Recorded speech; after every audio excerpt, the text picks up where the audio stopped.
আজি মই এনেকুৱা এটা জালত ফচি মৰিবলৈ গৈ আছিলোঁ আৰু সেই জালখন কিন্তু বহুত ভয়ানক আৰু সেই জালত কেতিয়াবা আপোনালোকেও পৰিব পাৰে। ভিডিঅ'টো আপোনালোকে ভালকৈ মন দি শুনিব দেই, যিহেতু গম পাই মই যোৰহাট মেডিকেলত বৰ্তমান ইয়াতে আছোঁ ভাইটিৰ লগত। আজি 3 সপ্তাহ হৈ পাৰ হ'ল, সোমবাৰে 3 সপ্তাহ হৈ আজি মঙলবাৰ হ'ল আৰু মই বৰ্তমান এই মেডিকেলৰ যিখন মানে এখন অভাৰব্ৰিজ, সেই অভাৰব্ৰিজতে বৰ্তমান আছোঁ। আপোনালোকক সাৱধান কৰি দিব বিচাৰিছোঁ, মোৰ ভিডিঅ' যোগেদি আপোনালোকে সাৱধান হ'ব আৰু ভিডিঅ'টো শেষলৈকে চাব।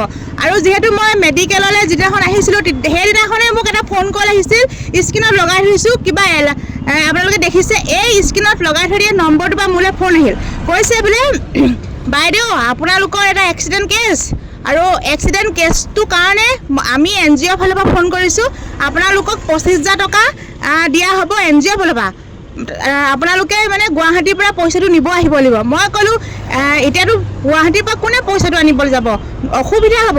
তেতিয়া তেওঁলোকে ক'লে কোনোবা মানুহ পঠিয়াই দিব। তেতিয়া কৈছোঁ আমাৰ মানুহ কোনো চিনাকি নাই, গুৱাহাটীত আছে চিনাকি, মই ফোন কৰি চাম বাৰু, যদি যাব পাৰিব তেতিয়া পইচাটো লৈ আহিব।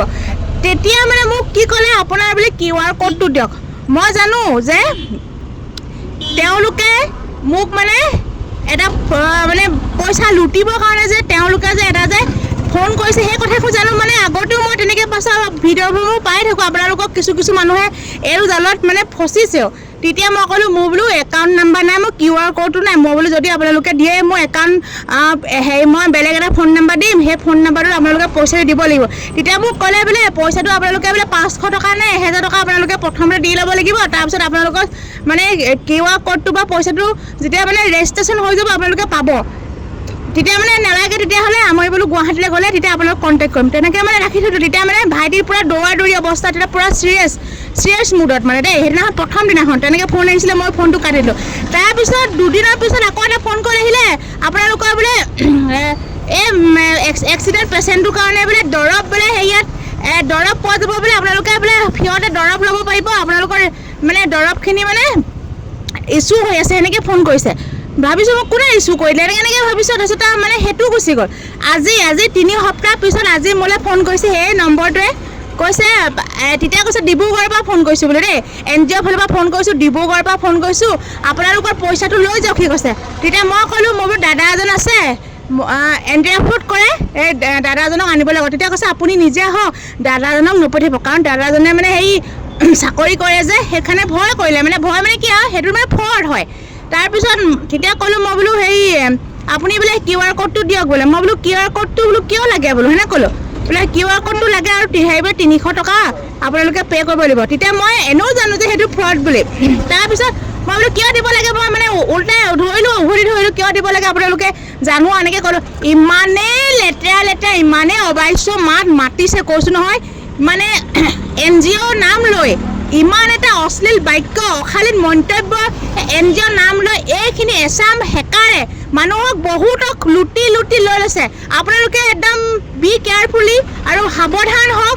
এনেকুৱা নম্বৰ আহিলে আপোনালোকক বহুত ঠগ প্ৰবঞ্চকৰ মাজত জালত ফচিব পাৰে। এনেকুৱা যদি নম্বৰ আহে আপোনালোকক কয় যে আপোনালোকে এনেকৈ আপোনালোকৰ টকা, আপোনালোকৰ ৰেজিষ্ট্ৰেশ্যন, আপোনালোকৰ NGOৰ ফালৰ পৰা পইচা দিব, তেনেকুৱা কিছু কথা আপোনালোকক মন ভুলাব পাৰে।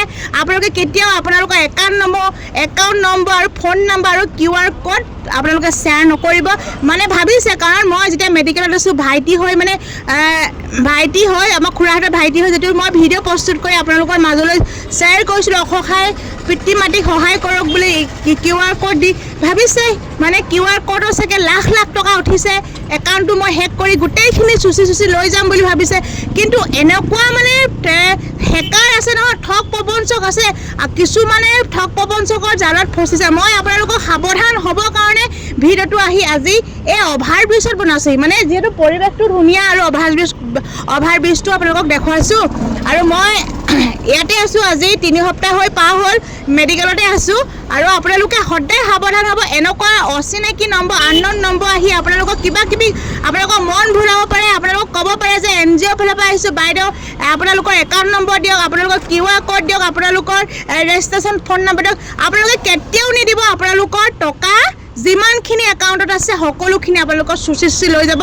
আপোনালোকে একো কৰিব লাগিব, কাৰণ হেকাৰক আজিলৈকে তেনেকৈ ধৰাই নাই, ধৰিবই পৰা নাই। কাৰণ ক্ৰাইম ব্ৰাঞ্চেও মানে এইবিলাক কৰিছে যদিও তথাপিও তেওঁলোকে মানে কৰি আছে, হেকাৰে লুটি আছে টকা পইচা। মানে এটা চিম ল'ব আৰু সেইটো চিম মানে ভাঙি পেলাব, মানে এজনৰ পৰা যদি লুটিব পাৰে সেইটো চিম আৰু ব্যৱহাৰ নকৰে। আৰু আমি কেছ দি থানাত এইবিলাক কৈও মানে সেই হেকাৰকেইজনক ধৰিবলৈ আমি সক্ষম নহওঁ। সেইটো কাৰণে আপোনালোকে নিজে সাৱধান অৱলম্বন কৰিব আৰু এনেকুৱা আনন'ন নম্বৰ আহিলে ৰিচিভ নকৰিব। আপোনালোকৰ বায়'ডাটা বা ধৰি লৈ আপোনালোকৰ ডিটেইলছ প্ৰুফ আৰু বেংক একাউণ্ট, QR কোড আৰু আপোনালোকৰ ৰেজিষ্ট্ৰেশ্যন ফোন নাম্বাৰ কেতিয়াও নিদিব। সেই গতিকে মই আপোনালোকৰ মাজলৈ এই ভিডিঅ'টো শ্বেয়াৰ কৰিলোঁ। আৰু কালিলৈ আমাৰ ভাইটি অপাৰেশ্যন হ'ব, আপোনালোকে আশীৰ্বাদ কৰিব যাতে অপাৰেশ্যনটো কাইলৈ সম্পূৰ্ণভাৱে সফল হ'বলৈ আশীৰ্বাদ কৰিব। ধন্যবাদ।